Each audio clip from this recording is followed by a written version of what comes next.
ہر روز جب میں بھی کام کرنے لگتا تھا نہ کوئی ایشو آتا تھا. میں آپ چھوٹی کر کے سنا رہا ہوں, بڑی لمبی کہانی ہے کہ میں نے یہ کہنا شروع کر دیا اپنی ٹیم سے کہ اب جدھر بھی جاؤں گا نا, پہلے ساری کی ساری 2 کیمرے پکڑو, 1 نہ پکڑو, ہر آڈیو کیبل کے ساتھ ایک بیک اپ آڈیو, اور ہر کیمرے میں ایکسٹرا بیٹری ہو. یہ سارا کچھ کرنا شروع ہو گیا میں. پھر بھی مسئلے آ رہے تھے.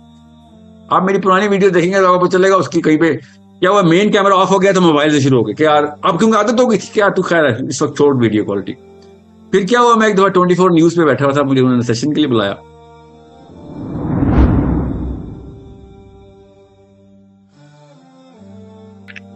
سر میرا ایک جو کوشچن ہے بیسیکلی ایک کہ آپ نے جو ویب سائٹ کی بات کر رہے ہیں کہ ویب سائٹ آپ کریٹ کر رہے ہیں, اس میں مطلب صرف آپ کنٹینٹ کے حوالے سے یا اس میں مطلب کیا پروسیجر ہے کہ اتنے بڑا کلسٹر جیسے جیسے بڑھتا جائے گا 10,000 بندے تو کسی جگہ پہ کوئی مرکب بھی بیچ میں سے بنا سکتا ہے, کوئی آگے پیچھے بھی ہو سکتا ہے, تو اوور آل ایک پوری کی پوری سینس کو پوری کی پوری طرح مینٹین کیسے کیا جا سکتا ہے؟ مطلب جیسا آپ 200 بندے کہہ رہے ہیں وہ تو ٹھیک ہے, لیکن ایک پورے اوور آل اسٹرکچر کو کیسے مینج کیا جائے گا جس میں تاکہ جی میں سمجھ گیا ہوں سوال. 31 مارچ کی ڈیٹ ملی ہے مجھے ویب سائٹ ٹیم کی طرف سے IMS کے لیے کہ ہم 10 ملین لوگوں کو ہوسٹ کر سکتے ہیں اس ویب سائٹ پہ. وہ انجن لے لیا ہم نے, اس کے اوپر آپ وہ کیٹیگرائزیشن اور اس کا اسٹرکچر بنا رہے ہیں. باقی تو اتنی کوئی بڑی سائنس نہیں ہے ڈیٹا لوگوں کو وہاں پہ کنیکٹ کرنا. اب 10 ملین کا مطلب یہ ہے کہ 1 کروڑ بندہ اگر کنیکٹ ہو گیا ایک ہی وقت میں اور آپس میں وہ چیٹ کر رہا ہے یا پھر وہ ڈاؤن لوڈ کر رہا ہے کوئی کتاب, تو اس کے لیے پیسے خرچ کر رہے ہیں وہ, اسی لیے اس نے IT کمپنی نے پروجیکٹ لیا ہم سے. انشاءاللہ ہو جائے گا, وہ اتنا کوئی بڑی سائنس نہیں ہے. یہ واٹس ایپ پہ نہیں چلنے والی, مجھے بھی پتا ہے یہ موومنٹ کسی ایک جگہ پہ کنیکٹ کرنی ہوگی ساری. اب رہی بات مرکب گیا کہ چھوڑیں, ابھی مجھے پتا ہے جیسے ہی کام دیں گے نا, ہم پاکستانی مسلمان ہیں, آدھے بندے میں بھاگ جانا ہے. ٹھیک ہے, آپ کے سمجھ, مجھے پتہ نہیں ہے, مجھے گروپ سائیکالوجی کا پتا ہے. یہ 10,000 میں سے 500-700 رہ جانے ہیں جنہوں نے واقعی وہ کام کر رہے ہونے ہر وقت. ٹھیک ہے, کیا آپ کے سمجھ رہے ہیں کہ اسلام پہ چلنا آسان ہے؟ شیطان نے ابھی ایسے ابلیس خود پر کھول کے بیٹھا ہوا ہے, یہ سامنے نظر آ رہا ہے مجھے, یہ کیونکہ اس کو پتا 10,000 مسلمان اکٹھے کر لیے اس نے. آپ کے سمجھ رہے ہیں, مجھے پتہ نہیں لڑائی کس سے میری. ابلیس خود سامنے بیٹھا اس وقت ٹک ٹکی باندھ کے مجھے دیکھ رہا ہے کہ بیٹا تو کر, اور پھر دیکھ میں کیا کرتا ہوں. اور میں اس کو یہ کہتا ہوں کہ تو بھی پلان کر, اور میرے رب نے بھی پلان کیا ہے, اور پھر میں دیکھتا ہوں تو کیا کرتا ہے. ٹھیک ہے, میں تو یہ تڑیاں لگا رہا ہوں نا ابلیس کو. آپ خود سوچیں, آپ اور میں, ہم سب اتنی ایک عمر گزار چکے ہیں کہ میں بتاؤ کہ جب اللہ کام کرنے لگتے ہیں تو مسئلہ پہ مسئلے شروع ہوتے ہیں. میں آپ کو ایک قصہ سناتا ہوں, اسے میں سناتا نہیں ہوتا, مگر یہ والا اس بات پہ ضرور بنتا ہے کیونکہ مجھے پتا ہے لوگوں نے چلے جانا چھوڑ. میں جب پہلی سیشن کیا تھا نا, میں نے پہلا سیشن, تو 2-3 سال پہلے کی بات ہے, جب میں YouTube کے لیے ایک ویڈیو بنانے کے لیے ایک ٹیلی کام کے کچھ میرے کولیگز ہیں, انہوں نے اس وقت شروع کیا, پرانی بات ہے. تو اس وقت کیا ہوا, میں نے 1.5 گھنٹے کی سیدنا حسین علیہ السلام کے اوپر ایک سیشن کیا کہ اسلام کا ہیرو جو ہے نا اس وقت ہمیں چاہیے وہ یہ ہے. 1.5 گھنٹے کا سیشن, اور 1.5 گھنٹے میں بہت زیادہ میں نے سائنس لگائی, بتایا سیاست کیا ہوتی ہے, وہ جو بھی وجہ تھی. 1.5 گھنٹے بعد پتا چلا کہ فائل ریکارڈ ہو گئی ہے, سارا کچھ اپلوڈ کرنے لگے. تو رات کو کال آئی اس لڑکے کی کہ سر وہ باتیں تو ہم کرتے رہے, آڈیو بند تھی, آپ وہ مائک آڈیو پکڑ ہی نہیں رہا. پھر دوبارہ کی 3-4 مہینے بعد پتا چلا کہ وہ 2-3 مہینے ہم نے کچھ نہیں کیا. اس کے بعد کہ دوبارہ کیا تو اس میں پھر کوئی اور مسئلہ آ گیا, ڈسٹورشن آ رہی تھی. ہر روز جب میں بھی کام کرنے لگتا تھا نہ کوئی ایشو آتا. میں آپ چھوٹی کر کے سنا رہا ہوں, بڑی لمبی کہانی ہے کہ میں نے یہ کہنا شروع کر دیا اپنی ٹیم سے کہ اب جدھر بھی جاؤں گا نا, پہلے ساری کی ساری 2 کیمرے پکڑو, 1 نہ پکڑو, ہر آڈیو کیبل کے ساتھ ایک بیک اپ آڈیو, اور ہر کیمرے میں ایکسٹرا بیٹری ہو. یہ سارا کچھ کرنا شروع ہو گیا میں. پھر بھی مسئلے آ رہے تھے.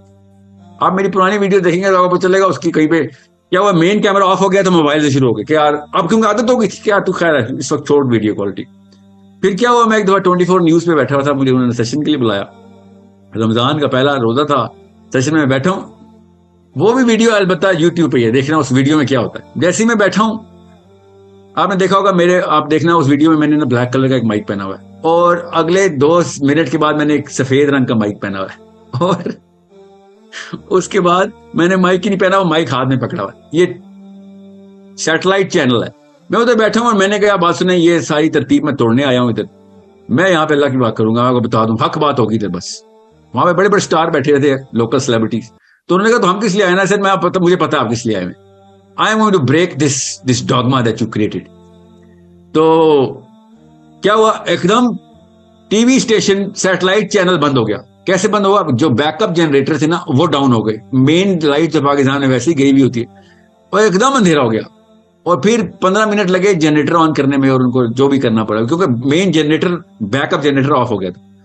اور اس کے بعد میرے پاس آئے, ساحل صاحب معذرت چاہتے ہیں, یہ ہمارے ساتھ پہلی دفعہ ہوا ہے تو کوئی غلط امپریشن مت لیجیے گا نا کہ آپ کی وجہ سے نہیں ہوا, اور یہ میری وجہ سے ہو رہا ہے. مجھے پتا ہے نا کس خبیث سے میں نے دشمنی لے لی ہے, وہ ابلیس خود لڑائی کر رہا ہے میرے ساتھ. مجھے اگر یہ مسئلہ نہیں ہوتا تب مجھے لگتا ہے میں کوئی غلط بات کر رہا ہوں. آپ کیا سمجھتے ہیں کہ یہ مسئلے نہیں آئیں گے؟ اللہ کی قسم مسئلے آئیں گے, اور اگر مسئلے نہ آ رہے ہوئے تو ہوشیار رہ جانا, خبردار ہو جانا, اللہ کے کام کرو اور دنیا تنگ نہ ہو. آپ نبی السلام نے حدیث بتائی ہمیں خود کہ اللہ تعالیٰ جب کسی سے بھلائی کا فیصلہ کرتے ہیں دنیا تنگ کرتے تھے اس کے اوپر. احمد بن حنبل کو شافعی رحمہ اللہ نے خط لکھا, جب وہ ایک ہی دفعہ ملے تھے, ان کے گھر رکے, واپس گئے. جب وہ جا رہے تھے تو ایک جس اسٹاپ پہ پہنچے وہاں پہ ایک رات گزاری, اگلے دن صبح خط ارسال کیا, اور ان کی بیٹی نے وہ گھر ریسیو کیا, حنبل کی بیٹی نے. اور حنبل نے کہا پڑھو خط. تو امام شافعی نے احمد بن حنبل کو لکھا کہ میں نے رات کو خواب میں نبی السلام کی زیارت ہوئی مجھے, اور نبی السلام نے مجھے کہا کہ شافعی حنبل کو خوشخبری سنا دے. بیٹی اتنی خوش, اتنی خوش. تو حنبل نے کہا آگے پڑھو. تو بیٹی نے آگے پڑھا تو کہا کہ لکھا ہوا تھا کہ حنبل کو خوشخبری سنا دو, اللہ تعالیٰ بہت بڑا کام لینے والے ہیں آپ سے. حنبل کے چہرہ جو سرخ ہو گیا, اور بچے جو اتنے خوش تھے ایک دم ابا کی تشویش دیکھ کے انہوں نے کہا کہ ابا جی اتنی بڑی خبر آپ نے سنی ہے اور آپ اتنا ایک شش و پنج میں چلے گئے. تو حنبل نے کہا کہ بیٹو بچاؤ, تیاری پکڑو, مصیبت آئی ہے. تو بیٹی نے کہا یہ کیسے آپ نے کیلکولیشن کیا؟ تو انہوں نے کہا آپ کو پتہ نہیں نبی اسلام نے کیا کہا کہ جب اللہ تعالیٰ کوئی بڑا کام لینے لگتے ہیں نا تو دنیا تنگ ہو جاتی. غور سے سمجھیں اس بات کو. اور پھر کیا ہوا آپ کو بھی پتا ہے, مجھے بھی پتا ہے, احمد بن حنبل کے ساتھ اللہ نے کیا کام لے لیا, کیا کام لے لیا. ہمیں صحابہ کرام کے لیول کے کام لے لیا احمد بن حنبل سے رحم اللہ سے, اور اسلام بچا دیا ان کے ہاتھوں.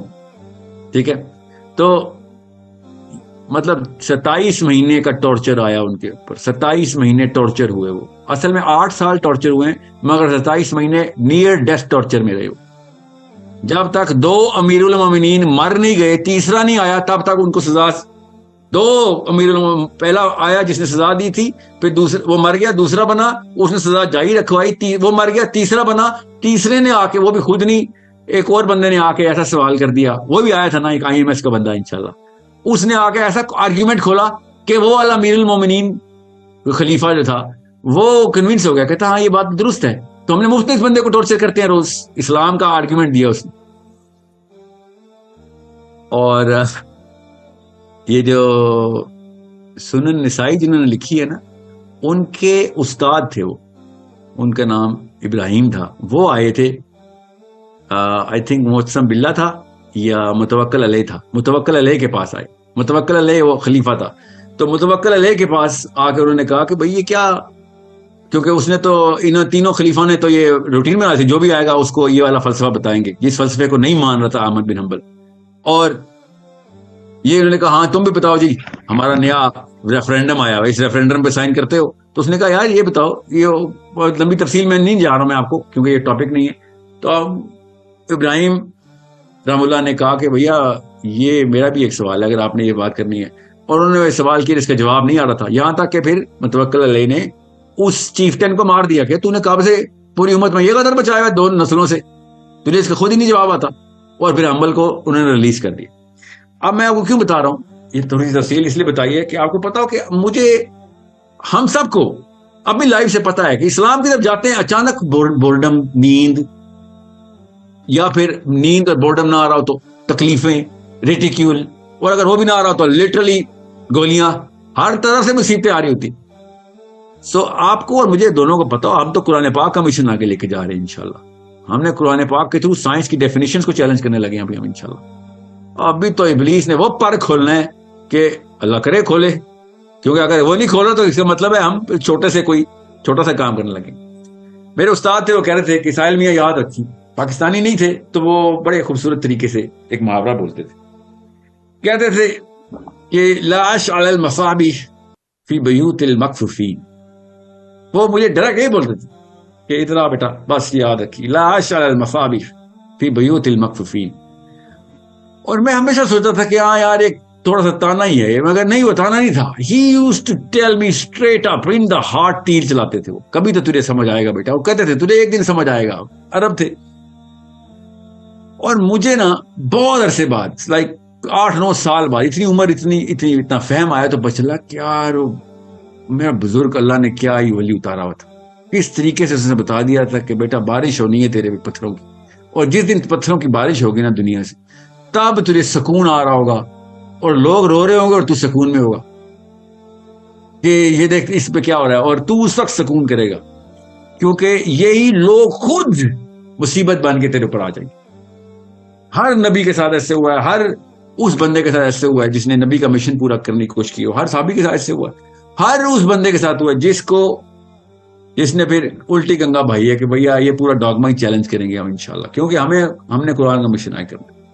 سو you need to understand how I look at it. کیا 10,000 ابھی ہیں، 18,000 لائن پہ الحمدللہ، کیونکہ فارم فل ہو گئے. کیا 18,000 آگے 18 ملین تک جائیں گے؟ کیا پتا 8 بھی نہ رہیں. یہ مشن لوگوں پہ ڈیپینڈنٹ نہیں ہے، یہ اللہ پہ ڈیپینڈنٹ ہے. اس لیے مجھے پتا ہے کہ ابلیس مجھے دیکھ رہا ہے. اوکے، تو آپ کو بس یہی تلقین ہے کہ آپ نے بھی یہی فلسفہ رکھنا ہے کہ اگر اللہ کام کریں گے تو پھر مسئلے تو آئیں گے، بورڈم بھی آئے گا، پسینہ بھی آئے گا، خون بھی نکلے گا، تانے بھی پڑیں گے، گھر والے بھی آئسولیٹ کریں گے، یار تو نے کیا شروع کر دیا بھائی، کیا ہم نے کیا کیا ہے؟ قرآن پاک کے تھرو ہم علم کی ترسیل کر رہے ہیں، قرآن پاک کے تھرو خزانے ڈھونڈنے کی کوشش کر رہے ہیں، اس میں کس کو کیا اعتراض ہو سکتا ہے؟ ہوگا، اللہ کی قسم ہوگا. یہی ہے بس. جب آپ کی نیت ٹھیک ہوگی تو اللہ تعالیٰ آپ پہ بھلائی کا فیصلہ کریں گے، کیونکہ کام تو اللہ کا کر رہے ہیں. ٹھیک ہے. حضرت عیسیٰ ابن مریم نے کہا اپنے حواریوں سے، کونو انصار اللہ، اللہ کے مددگار بن جاؤ. اب اللہ کو کس کی مدد کی ضرورت ہے نا؟ کیا کہہ رہے ہیں عیسیٰ؟ کونو انصار اللہ، کہ اللہ کے مددگار بن جاؤ. کیوں؟ کیا کرو گے؟ اللہ کہ اس سسٹم کا حصہ بن جاؤ کہ جو سسٹم اللہ تعالیٰ نے کہا یہاں پہ لے کے آنا ہے. اور وہ سسٹم میں آپ کو بتا دوں، اس کی ایک ہی سائنس ہے. مجھے پتا ہے کہ گروپ کی کیمسٹری کیسے کام کرتی ہے. اگر آپ کمپیٹنٹ نہیں ہیں، کریڈیبل نہیں ہیں، انٹلیکچولی ساؤنڈ نہیں ہیں، آپ جتنی مرضی تلواریں اٹھائیں کوئی فائدہ نہیں، 10 منٹ کی خلاف پتہ نہیں. آپ اگر کمپیٹنٹ ہیں، تلواروں کے بغیر لوگوں نے اپنی تلواریں چھوڑیں، اپنے سر آپ کے سامنے پیش کرنے کے، چلا اپنا انتظام. بچوں کو لے کے آنا ہے آپ کے پاس لٹرلی، کہ ہم نے اس سسٹم کے اندر رکھنا ہے جو تو سولوشن دے رہا ہے، اور وہ آپ لوگوں نے دینے، آپ کے بچوں نے انشاءاللہ دینے. انشاءاللہ وہ سولوشن تب دیں گے نا جب پتا ہوگا کہ ہاں بھائی میرے پاس ثبوت ہیں. خالی جذباتی مسلمان کے اندر کسی نے نہیں آنا، نظریاتی مسلمان کے اندر آتے ہیں. صحابہ نظریاتی مسلمان تھے، ہم جذباتی مسلمان ہیں. ایک سوال کر لو، وہ نہیں ہے وہ جو پٹھان نے کشمیر میں ہندو پکڑ لیا کہ چل کلمہ پڑھ، تو ہندو نے کہا یہ سچا واقعہ، ہندو نے کہا کہ ٹھیک ہے جی پڑھ لے تو پڑھاؤ. تو وہ پکڑ کے بندوق گردن میں بیٹھا ہوا ہے، کہتا ہے رک میں پوچھ کے بتاتا ہوں کلمہ کیا. خود تو آتا نہیں، تو بندوق آپ کو یہاں تک تو لے آئے گی، آگے تو نہیں لے کے جائے گی نا. ورنہ تو مجھے بھی نہیں آتا، میں تو نے کہا بس جذباتی مسلمان ہے، کلمہ پڑھ تو میں چھوڑ دوں. اس نے کہا پڑھ لینا جی خان صاحب، پڑھا دے کلمہ. نہیں جی میں تو آپ بھی نہیں آتا. ٹھیک ہے. تو یہ ایک ایسا معاملہ ہے جو کہ ہم اس وقت کر رہے ہیں. اسلام لے کے آ جاؤ، اسلام سسٹم ہے. اچھا بتاؤ کیا سسٹم ہے؟ او نہ اکنامکس کا پتہ ہے، نہ پولیٹیکل سائنس کا پتہ ہے، نہ نیچرل سائنس کا پتہ ہے، نہ سوشل سائنس کا پتہ ہے. وہ کون سا اسلام کا سسٹم بھائی؟ نہیں شریعت نافذ ہونی چاہیے، خلافت آنی چاہیے. اچھا کیا ہوگا خلافت میں؟ بتائیں کون سے 8 نکاتی پرنسپل ہیں جو اس وقت کے سسٹم میں پوری طریقے سے ایگزرٹڈ ہے، ہمارے اوپر ہیں، جس کے اوپر پینٹاگون میں بھی اور بکنگم پیلس کے اوپر بھی بحث ہوتی ہے. اسلام کا کوئی مفکر بحث ہی نہیں کرتا اس کے اوپر. وہاں پہ LGBT کھل رہا ہے انہی 8 پرنسپلس کے اندر، ہاں جی سیکیور ہے. وہاں پہ ویمن رائٹس کے نام پہ پتہ نہیں کیا ہو رہا ہے، ہاں جی سیکیور ہے. وہ 8 پرنسپلس 9 پرنسپل اب تو بڑھانا شروع کر دی انہوں نے. ٹھیک ہے. ہمارا پورا کا پورا انتظام ایگزیکٹ انہی پرنسپلس کو سیٹسفائی کرتا ہے. سب سے پہلے انسان کی جبلت میں، فطرت میں کہ بھائی پہلے میری جان کی حفاظت بتا, میں جو مرضی ہوں میری جان کی حفاظت کرو گے؟ ہاں جی کریں گے. کیسے کرو؟ نبی اسلام نے نہیں کی. کیسے صحابہ سیکیور کرتے تھے غیر مسلموں کو؟ مسلمان تو سیکیورٹی گارڈ ہے. میں آپ کو مثال دے رہا ہوں. اس وقت دیکھیں آدھی شریعت دیکھنا بھی کیا ہوتا ہے پاکستان میں, کون بچتا ہے؟ ہمیں بھی پتا اس بات کا. دیکھیں we need to understand, be very pragmatic and practical. We need to be very pragmatic کہ بھائی some real questions are being asked by these non-Muslims and pseudo-Muslims. صحیح سوال پوچھ رہے ہیں وہ, صرف اس لیے کہ وہ مسلمان نہیں ہے تو اس کا سوال ہی غلط ہو گیا. سوال تو ٹھیک پوچھ رہے ہیں. سوچیں جب میرا نبی صلی اللہ علیہ وآلہ وسلم اکیلے تھے تو پوری دنیا غیر مسلم تھی. اگر وہ ججمنٹ تھیوری کے اوپر آتے تو دنیا پوری کو فرق کر دیتے, مگر پوری دنیا مسلمان کی انہوں نے. ہم اس وقت اتنے بڑے مسلمان ہیں اتنے تعداد میں, اور پھر بھی کسی کو اسلام کے اندر نہیں آنے دے رہے کہ نہیں یہ تو کافر ہے وہ تو کافر, اس کو کیا پتا. اللہ عز و جل خود کافروں کے سوال قرآن پاک میں جواب دے رہے. یہ پوچھتے ہیں اے نبی یہ, ان کو یہ جواب دے. اے نبی یہ پوچھ رہے ہیں, ان کو یہ جواب دے. ہم یہ تو یہ بتائیں گے, یہ پوچھیں گے, یہ ہر بات کو تانے میں لے لیا. وہی بڑے جینوئن سوال پوچھ رہے ہیں. اگر آپ جواب دے دیں گے وہ مسلمان ہو جائیں گے, اور مسلمان ہونا ہو مجھے کیا فرق پڑتا ہے. وہ اس سسٹم کو صحیح مانیں گے کہ ہاں ان کے پاس جواب تو ہے, اسلام میں دم تو ہے, بات تو درست ہے. یہ والا سولوشن ہمارے پاس تو نہیں آ سکا, یا پھر ہمارے ورژن میں سولوشن میں اتنی کمپلیٹ اسپیکٹرم کے اندر سولوشن تو نہیں ملتا, کچھ نہ کچھ رہ ہی جاتا ہے. ان کے اوپر سارے, ان کے سولوشن میں سارے کور ہو رہے ہوتے, ساری کی ساری آگے کی نسلیں کور ہو رہی ہوتی. سو اس لیے میں آپ سے کہہ رہا ہوں نظام الٹیمیٹ پرپز ہے, کسی شک میں مت رہیے گا, مگر ایسے نہیں. جس طریقے سے نبی نے کر کے دکھایا, جس طریقے سے صحابہ نے کر کے دکھایا, ویسے جو ڈھیٹ ہوں گے ان کو بھی دیکھ لیں گے, ہم فکر نہیں کریں, مگر پہلے اپنے اوپر تو امپلیمنٹ کر لیں. ہم تو ڈھیٹ نہیں ہے نا, ہم تو کہہ رہے ہیں کہ ہاں جی ہم نے کرنا ہے. ہمارے بچے ڈھیٹ نہیں ہیں, they are just dumbfounded. کہتے ہیں ڈم فاؤنڈیڈ کہ بھائی مجھے بتاتے ہی نہیں, تم تھپڑ مار کے وہ کہتے ہو کہ ہاں جی بھائی اسلام صحیح ہے. ایسے تو نہیں اسلام صحیح ہونے والا. آپ کے سامنے میں ایکٹنگ کر لوں گا, پھر باہر جانے کی دیر ہے. پھر وہی کیا انہوں نے باہر جا کے جو کیا پچھلی نسلوں نے. اسلام سے بھاگے ہوئے سارے امریکہ میں 50s 40s 30s کے جتنے بھی, دیکھیں ان کے حالات. اسلام سے بھاگ کے گئے ہوئے ہیں, بس نام مسلمان رکھے ہوئے ہیں. اور زیادہ سے زیادہ کیا ہوتا ہے, خاص عمر میں جا کے جب وہ کہتا ہے یار بات ادھر بھی کوئی خاص سمجھ نہیں آئی تو پھر اللہ ہی ٹھیک تھا, تو بس نمازیں پڑھ لیتا ہے. کانفیڈنس تیار تو نہیں کی نا, 30-50 سال ضائع کر دیے. اب تو اتنا بوڑھا ہو گیا تھا, تو ہل بھی نہیں سکتا. تو نے کیا کسی ایکٹیویزم میں آنا تھا, تو بس نمازیں ہی پڑھ, یہی کر رہا ہوتا ہے وہ. ورنہ اپنی اوج کے اوپر جب وہ جوانی میں تھا تب وہ اسلام سے بھاگا ہوا تھا. کیوں؟ اس کے گھر والوں نے اس کو اسلام سمجھانے کی بجائے اسلام ڈنڈے پہ رکھ کے مارا تھا, وہ بھاگ گیا تھا. ابھی بھی ہمارے بچے ایسے ہی کر رہے ہیں, ہم بھی ایسے کریں اپنے بچوں کے ساتھ. سو وی نو دا پرابلم. پہلے اپنے گھر کو تو آرڈر میں کر لینا, بعد میں لوگوں کو فکر کریں گے کہ کنگ چارلز کے ساتھ کیا کرنا ہے یا اوباما اور بش کے ساتھ, وہ بہت بات کی بات ہے. پہلے اپنے گھر کو تو آرڈر کریں, اپنے بچے تو ٹھیک کر لے.